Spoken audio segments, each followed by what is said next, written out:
ओम शांति। ओम शांति। ओम शांति। ओम शांति। ओम शांति। ओम शांति।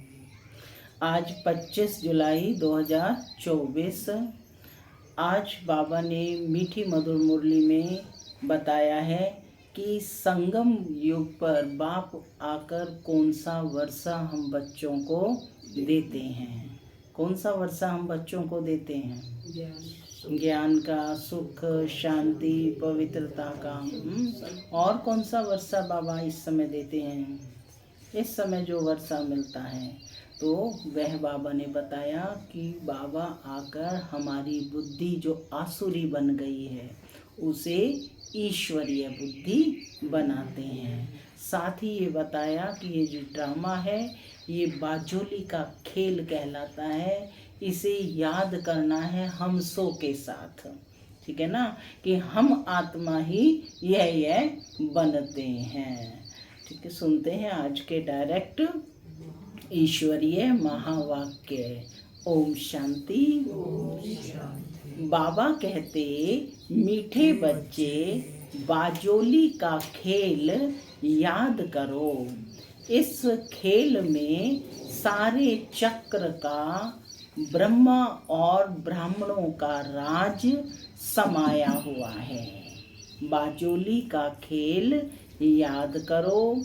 इस खेल में सारे चक्र का, ब्रह्मा और ब्राह्मणों का राज समाया हुआ है। आज की मुरली से प्रश्न है, संगम युग पर बाप से कौन सा वर्षा सभी बच्चों को प्राप्त होता है? संगम युग पर बाप से कौन सा वर्षा सभी बच्चों को प्राप्त होता है? उत्तर है ईश्वरीय बुद्धि का। ईश्वर में जो गुण है वह हमें वर्षे में देते हैं। हमारी बुद्धि हीरे जैसी पारस बन रही है। अभी हम ब्राह्मण बन बाप से बहुत भारी खजाना ले रहे हैं। सर्व गुणों से अपनी झोली भर रहे हैं। सर्व गुणों से अपनी झोली। कौन सी झोली भर रहे हो? ज्ञान की झोली। ये कौन सी झोली होती है? सबके पास झोली है। कौन सी झोली? बुद्धि रूपी झोली, जिसमें हम ज्ञान रतन भर रहे हैं। ओम शांति। मैं आत्मा शांत स्वरूप हूँ। शांति मेरा स्वधर्म है। बाबा कहते, मीठे बच्चे अब घर वापस जाना है। बाबा कहते, आज है सतगुरुवार यानी बृहस्पतिवार। दिनों में भी कोई उत्तम दिन होता है। बृहस्पतिवार को उत्तम दिन कहते हैं। बृहस्पति का दिन ऊंच कहते हैं ना। बृहस्पति अर्थात वृक्षपति डे। वृक्षपति डे पर स्कूल व कॉलेज में बैठते हैं। अभी तुम बच्चे जानते हो कि इस मनुष्य सृष्टि रूपी झाड़ का बीज रूप है बाप, और वह है अकाल मूरत। अकाल मूरत बाप के अकाल मूरत बच्चे। कितना सहज है। मुश्किलात सिर्फ है याद की। माने ज्ञान तो समझ आ जाता है, लेकिन याद में बैठना ये मुश्किल है। तो कहते हैं मुश्किलात सिर्फ है याद की। याद से ही विकर्म विनाश होते हैं। तुम पतित से पावन होते हो। बाप समझाते हैं, तुम बच्चों पर अविनाशी बेहद की दशा है। एक होती है हद की दशा और दूसरी होती है बेहद की। बाप है वृक्षपति। वृक्ष से पहले पहले ब्राह्मण निकले। बाप कहते हैं, मैं वृक्षपति सत्य चित्त आनंद स्वरूप हूँ। कौन हूँ? सत्य हूँ, चित्त माना चैतन्य हूँ, और आनंद स्वरूप हूँ। सदैव आनंद में रहने वाला। फिर महिमा गाते हैं, ज्ञान का सागर, शांति का सागर, पवित्रता का सागर। तुम जानते हो सतयुग में देवी देवताएं सब शांति के, पवित्रता के सागर हैं। भारत सुख, शांति, पवित्रता का सागर था। उसको कहा जाता है विश्व में शांति। तुम हो ब्राह्मण। कौन बैठे हो सब? ब्राह्मण। वास्तव में तुम भी अकाल मूरत हो। हर एक आत्मा अपने तख्त पर विराजमान है। कहाँ है आत्मा का तख्त? भ्रकुटी के बीच में। यह सब चैतन्य अकाल तख्त हैं। भ्रकुटी के बीच अकाल मूरत आत्मा विराजमान है, जिसको सितारा भी कहा जाता है। कौन हो? चमकते हुए सितारे। भ्रकुटी में चमकता है एक अजब सितारा। वृक्षपति बीज रूप को ज्ञान का सागर कहते हैं। पॉइंट नोट कर लो, वृक्षपति बीज रूप को ज्ञान का सागर कहते हैं। तो जरूर उनको आना पड़े। पहले पहले चाहिए ब्राह्मण, प्रजापिता ब्रह्मा के एडॉप्टेड चिल्ड्रन। तो जरूर मम्मा भी चाहिए। तुम बच्चों को बहुत अच्छी रीति समझाते हैं, जैसे बाजोली खेलते हैं ना, उसका भी अर्थ समझाया है। बीज रूप शिव बाबा है, फिर है ब्रह्मा। ब्रह्मा द्वारा ब्राह्मण रचे गए हैं। इस समय तुम कहेंगे कि हम सो ब्राह्मण, ब्राह्मण सो देवता, देवता सो क्षत्रिय, क्षत्रिय सो वैश्य, वैश्य सो शूद्र। और पहले हम कौन थे? शुद्र बुद्धि थे। अब फिर से बाप पुरुषोत्तम बुद्धि बनाते हैं। जो निम्न बुद्धि होती है उसको शुद्र बुद्धि कहते हैं, और सबसे जो उत्तम बुद्धि होती है उसको पुरुषोत्तम बुद्धि कहते हैं। हीरे जैसी पारस बुद्धि बाप बनाते हैं। ये बाजोली का राज भी समझाते हैं। शिव बाबा भी है, प्रजापिता ब्रह्मा और एडॉप्टेड चिल्ड्रन सामने बैठे हैं। कौन बैठे हो? एडॉप्टेड बच्चे सामने बैठे हैं। अभी तुम कितने विशाल बुद्धि बने हो। ब्राह्मण सो फिर देवता बनेंगे। अभी तुम ईश्वरीय बुद्धि बनते हो। सो ईश्वर में गुण है, जो ईश्वर में गुण है वह तुमको वर्षे में मिलते हैं। क्या ईश्वर में गुण है? वो ज्ञान का सागर, प्रेम का सागर, सुख का सागर, शांति का सागर, आनंद का सागर, शक्ति का सागर और पवित्रता का सागर, है ना। तो इस आत्मा भी क्या बन जाती है? वही गुण, प्रेम स्वरूप, सुख स्वरूप, आनंद स्वरूप, दया स्वरूप, क्षमा स्वरूप, है ना। वही सारे गुण आ जाते हैं। तो कहते जो ईश्वर में गुण है वह तुमको वर्षे में मिलते हैं। समझाते समय यह भूलो मत, बाप ज्ञान का सागर है नंबर 1। उनको ज्ञानेश्वर कहा जाता है। अभी अभी क्या बताया? बाप कौन है? वृक्षपति है, सत्य है, चित्त है, आनंद स्वरूप है। और अब क्या कह बता रहे हैं? बाप कौन है? ज्ञानेश्वर, यानी ज्ञान का ज्ञान सुनाने वाला ईश्वर। ज्ञान से होती है सदगति, पतितों को पावन बनाते हैं। ज्ञान और योग से भारत का प्राचीन राजयोग मशहूर है, क्योंकि आयरन एज से गोल्डन एज बना था। यह तो समझाया है कि योग 2 प्रकार का है, वह है हठ योग और यह है राजयोग। वह है हद का और यह है बेहद का। वह है हद के सन्यासी और तुम हो बेहद के सन्यासी। वे घर बार छोड़ते हैं, तुम सारी दुनिया का सन्यास करते हो। माने दुनिया में रहते हुए ही पूरी दुनिया का सन्यास करते हैं। माने अपनी दृष्टि, वृत्ति, कृति चेंज करते हैं। अभी तुम हो प्रजापिता ब्रह्मा की संतान। ये छोटा सा नया झाड़ है, तुम जानते हो पुराने से नए बन रहे हैं। सैपलिंग लग रहा है, माने कलम लग रही है। बरोबर हम बाजोली खेलते हैं। हम सो ब्राह्मण फिर हम सो देवता, 100 अक्षर जरूर लगाना है। सिर्फ हम नहीं, हम सो शूद्र थे, हम सो ब्राह्मण बने, हम सो देवता बने, है ना, हम सो क्षत्रिय बने। ये बाजोली बिल्कुल भूलनी नहीं चाहिए। यह तो बिल्कुल सहज है। छोटे छोटे बच्चे भी ये समझा सकते हैं कि हम 84 जन्म कैसे लेते हैं, सीढ़ी कैसे उतरते हैं, फिर ब्राह्मण बन चढ़ते हैं, ब्राह्मण से देवता बनते हैं। ये बाजोली का खेल आप गोवर्धन वगैरह में देखते हैं ना, यात्रा पर जाते हैं, वो कैसे लेट लेट करके, है ना, नापते हैं और फिर वो लेट लेट करके जाते हैं, तो उसे ही बाजोली कहते हैं।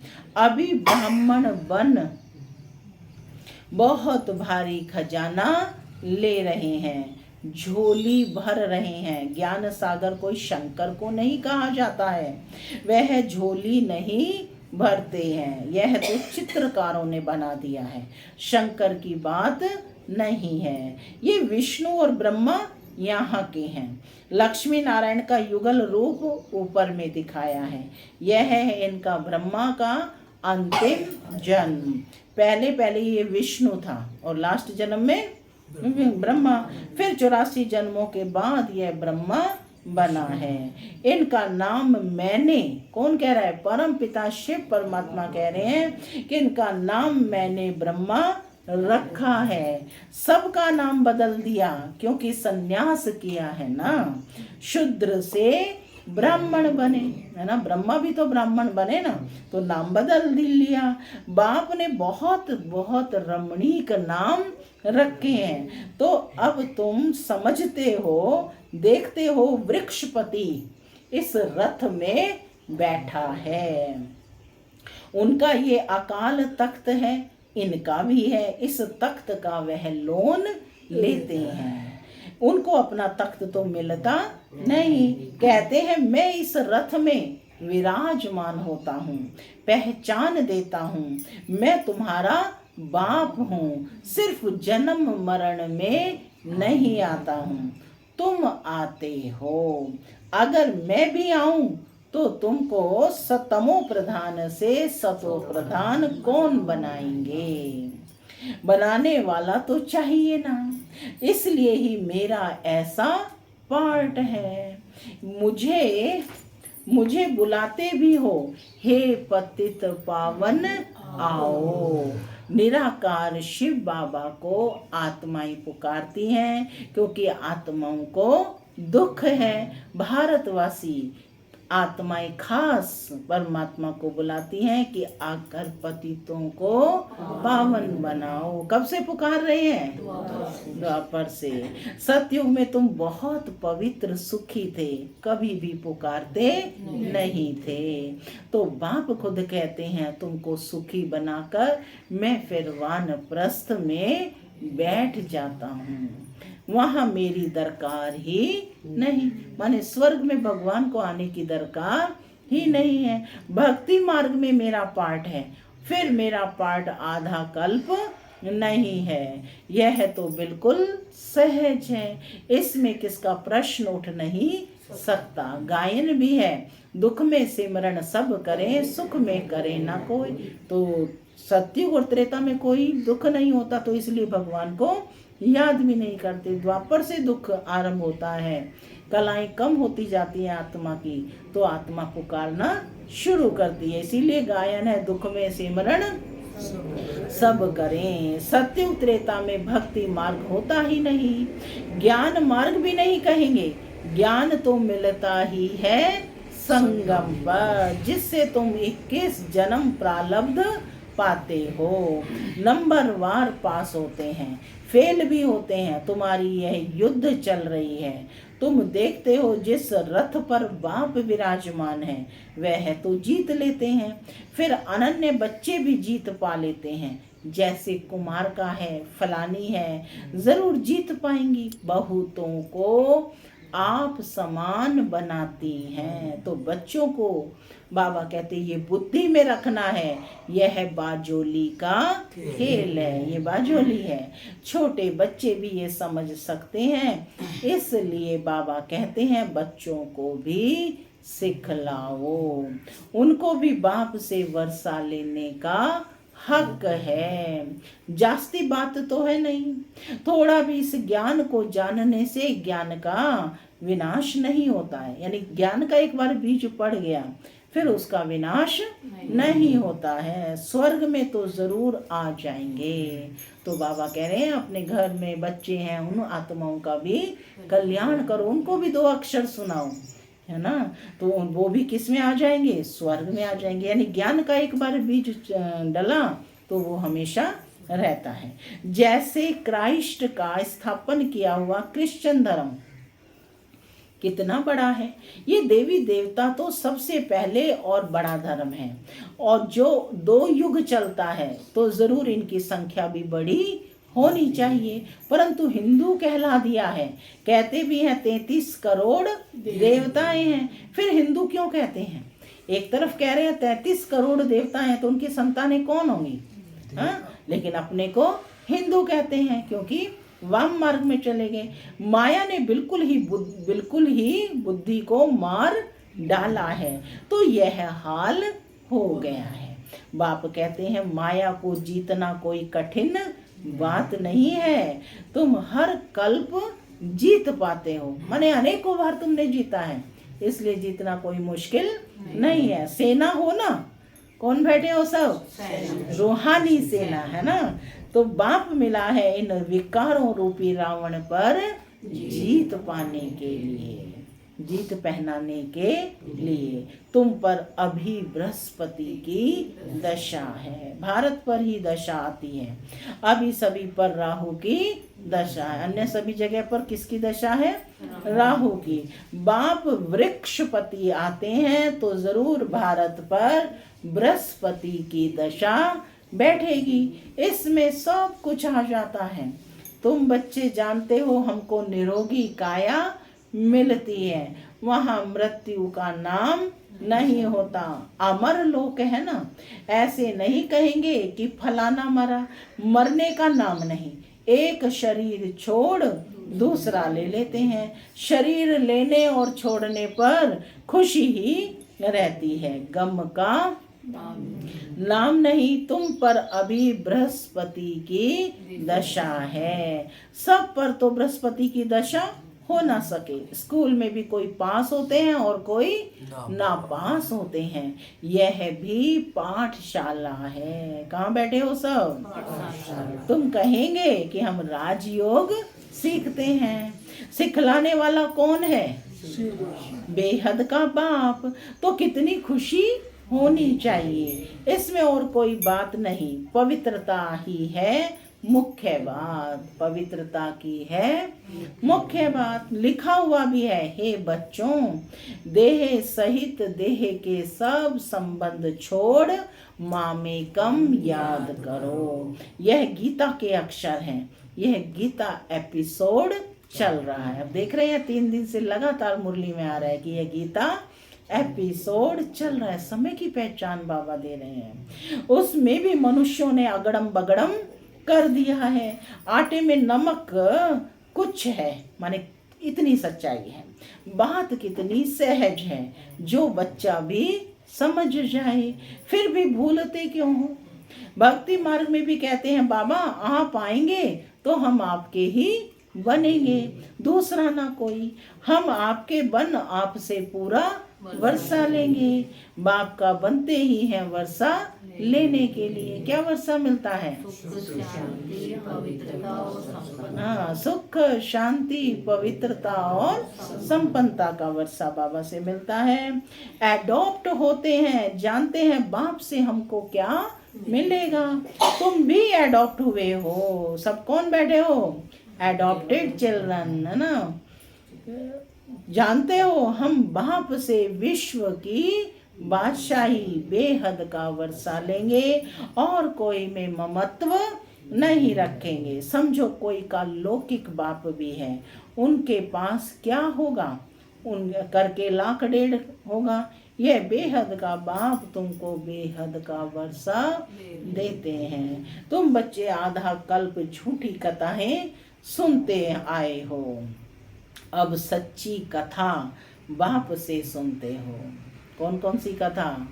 सत्यनारायण की कथा, तीसरी की कथा, अमरनाथ की, अमरपुरी की कथा है ना, अमर कथा, सब कुछ बाप से सुनते हो। इस समय सच्ची सच्ची सुनते हो। तो ऐसे बाप को याद करना चाहिए, ध्यान से सुनना चाहिए। हमसो का अर्थ भी समझाना है। वह तो कह देते हैं आत्मा सो परमात्मा। क्या अर्थ है हमसो का? हमसो ब्राह्मण, ब्राह्मण सो हमसो शूद्र, शूद्र सो ब्राह्मण, ब्राह्मण सो देवता, देवता सो क्षत्रिय, क्षत्रिय सो वैश्य, वैश्य सो शूद्र, शूद्र सो ब्राह्मण, ब्राह्मण सो फरिश्ता, फरिश्ता सो देवता। हम ही आत्मा बनते हैं, इसे ही वेरी गुड। ओम शांति। तो बाबा कहते कि वह तो कह देते हैं आत्मा सो परमात्मा। ये 84 जन्मों की कहानी तो कोई बता ना सके। बाप के लिए कहते हैं कुत्ते में, बिल्ली में, सब में है। बाप की कितनी गिलानी करते हैं ना। यह भी ड्रामा में नोंद है। देखो बाबा फिर भी किसी को दोष नहीं देते हैं, कहते यह भी ड्रामा में नोंद है। कोई पर दोष नहीं रखते हैं, ड्रामा ही ऐसा बना हुआ है। तुमको जो ज्ञान से देवता बनाते हैं, तुम फिर उनको ही गालियां देने लग पड़ते हो। तुम ऐसे बाजोली खेलते हो। यह ड्रामा भी बना हुआ है। मैं फिर आकर तुम पर भी उपकार करता हूँ। जानता हूँ कि तुम्हारा भी दोष नहीं है, इसलिए मैं तुम पर आकर उपकार करता हूँ। ये खेल है, कहानी तुमको समझाता हूँ। यह है सच्ची सच्ची कथा, जिससे तुम देवता बनते हो। भक्ति मार्ग में फिर ढेर कथाएं, भक्ति मार्ग में फिर ढेर कथाएं बना दी हैं। एम ऑब्जेक्ट कुछ भी नहीं है, माने उन कथाओं का लक्ष्य कुछ भी नहीं है। वह सब है गिरने के लिए। उस पाठशाला में विद्या पढ़ाते हैं, फिर शरीर निर्वाह के लिए एम है। पंडित लोग अपने शरीर निर्वाह के लिए बैठ कथाएं सुनाते हैं। लोग उनके आगे पैसे रखते जाते हैं, प्राप्ति कुछ भी नहीं। तुमको तो अभी ज्ञान रतन मिलते हैं, जिससे तुम नई दुनिया के मालिक बनते हो। वहाँ हर चीज नई मिलेगी। नई दुनिया में सब कुछ नया होगा। हीरे जवाहर आदि सब नए होंगे। अब बाप कहते हैं और सब बातें छोड़, है ना, क्या कहते हैं? और सब बातें तुम छोड़ बाजोली याद करो। फकीर लोग भी बाजोली खेलते तीर्थों पर जाते हैं, कोई पैदल भी जाते हैं। अभी तो मोटरें, एरोप्लेन भी निकल पड़े हैं। गरीब तो उनमें जाना सके। कोई बहुत श्रद्धा वाले होते हैं तो पैदल भी जाते हैं। दिन प्रतिदिन साइंस से बहुत सुख मिलता जाता है। यह है अल्पकाल का सुख। गिरते हैं तो कितना नुकसान हो जाता है। इन चीजों में सुख है अल्पकाल के लिए, बाकी फाइनल मौत भरा हुआ है। वह है साइंस, तुम्हारी है साइलेंस। बाप को याद करने से सब रोग खत्म हो जाते हैं, निरोगी बन जाते हैं। अभी तुम समझते हो सतयुग में एवर हेल्दी थे। यह 84 का चक्र फिरता ही रहता है। बाप एक ही बार आकर समझाते हैं, तुमने मेरी ग्लानि की है, अपने को चमाट मारी है। ग्लानि करते करते तुम शुद्र बुद्धि बन पड़े हो। सिख लोग भी कहते हैं जप साहिब तो सुख मिले, अर्थात मन मना भाव। अक्षर ही 2 है, बाकी जास्ती माथा मारने की भी कोई दरकार नहीं है। यह भी बाप आकर समझाते हैं। अभी तुम समझते हो साहिब को याद करने से तुमको 21 जन्म का सुख मिलता है। वह भी उसका रास्ता बताते हैं, परंतु पूरा रास्ता तो जानते ही नहीं। सिमर सिमर सुख पाओ। तुम बच्चे जानते हो बरोबर सतयुग में बीमारी आदि दुख की कोई बात ही नहीं होती। यह तो कॉमन बात है। उसको सतयुग यानी गोल्डन एज कहा जाता है, इसको कलयुग यानी आयरन एज कहा जाता है। सृष्टि का चक्र फिरता रहता है। समझानी इतनी कितनी अच्छी है, बाजोली है। अभी तुम ब्राह्मण सो फिर देवता बनेंगे। कितने वर्षों का है ये चक्र बाजोली का के? 5000 वर्षों का, 84 जन्मों का, है ना। ये बातें तुम भूल जाते हो। बाजोली याद हो तो यह ज्ञान सारा याद रहे। ऐसे बाप को याद कर रात को सो जाना चाहिए। माने बाजोली का क्या है, ड्रामा को घुमाते घुमाते सो जाना चाहिए। फिर भी कहते हैं बाबा भूल जाते हैं। माने जिस याद में सोएंगे फिर आंख खुलेगी तो वही विचार चल रहा होगा। माया घड़ी घड़ी भुला देती है। लड़ाई है तुम्हारी माया के साथ, फिर आधा कल तुम उन पर राज्य करते हो। बात तो बाप सहज बताते हैं, नाम ही है सहज ज्ञान, सहज याद। बाप को सिर्फ याद करो। क्या तकलीफ देते हैं? कोई तकलीफ है याद करने में? भक्ति मार्ग में तो तुमने बहुत तकलीफें ली हैं। दीदार के लिए गला काटने को भी तैयार हो जाते हैं, काशी कलवट खाते हैं। हाँ, जो निश्चय बुद्धि होकर करते हैं उनके फिर वे कर्म विनाश होते हैं। फिर नए सिरे शुरू होगा हिसाब किताब। बाकी मेरे पास नहीं आते हैं, मेरी याद से वे कर्म विनाश होते हैं, न कि जीव घात से। मेरे पास तो कोई आते नहीं। माने वो काशी कलवट आदि खाते हैं तो कोई बाप के पास कोई पहुंचते हैं। तो कहा कि जीव घात से नहीं, मेरे पास तो कोई आते नहीं। कितनी सहज समझने की बात है। ये बाजोली तो बूढ़ों को भी याद रहनी चाहिए, बच्चों को भी याद रहनी चाहिए। अच्छा, मीठे मीठे सिक्के लदे बच्चों प्रति माता पिता याद प्यार और गुड मॉर्निंग। रूहानी बाप की रूहानी बच्चों को नमस्ते। हम रूहानी बच्चों की रूहानी माता पिता बाप दादा को याद प्यार और नमस्ते नमस्ते। सदा रहो हंसते बनो फरिश्ते। धारणा के लिए मुख्य सार। पहला, वृक्षपति बाप से सुख शांति पवित्रता का वर्षा लेने के लिए अपने आप को अकाल मूर्त आत्मा समझ बाप को याद करना है, ईश्वरीय बुद्धि बनानी है। दूसरा, बाप से सच्ची कथा सुनकर दूसरों को सुनानी है। माया जीत बनने के लिए आप समान बनाने की सेवा करनी है।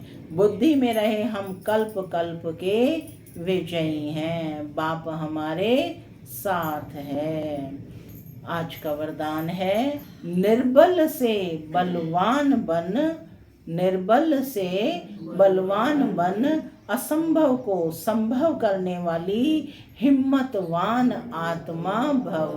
क्या बनना है?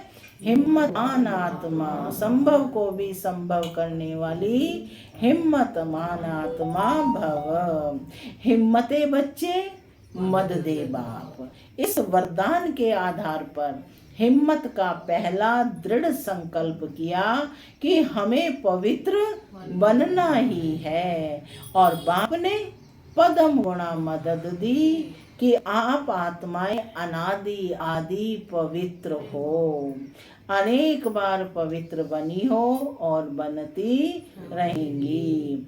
अनेक बार की स्मृति से समर्थ बन गए, निर्बल से इतने बलवान बन गए जो चैलेंज करते हो कि विश्व को भी पावन बनाकर ही दिखाएंगे।